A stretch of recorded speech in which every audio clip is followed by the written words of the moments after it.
maga. Ilyen éles jő. Tudod, bűnözők vagyunk, vagy mi a lófasz? Senki nem mondott. Bűnözők vagyunk? Hát akkor mi jönnél el?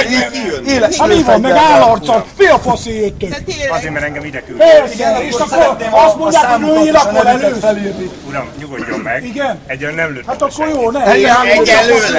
Gyere ide vicces kamerával! Számukat és a nevüket legyenek olyan kedvesek bemondani. Meg az arcukat. Magyar ellenesek vagyunk, vagy mi van?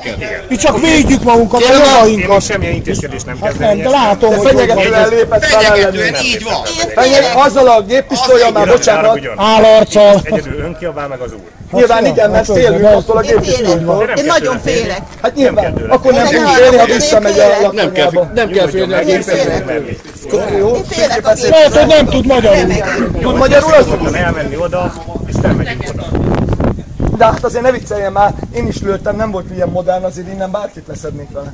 Jó, én Hát ez elég nagy baj, hogy önök itt állnak, mi meg ott állunk. És az miért baj magának? Hát azért, mert önnél van egy éles lőfegyver. Nem merik vállalni az arcukat. Magánál nincsen.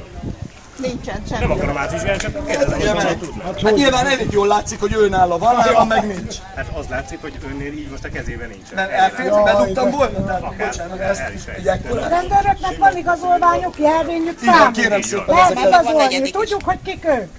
Jó, kérjük az igazolványt, felvészszámot. Gyerünk.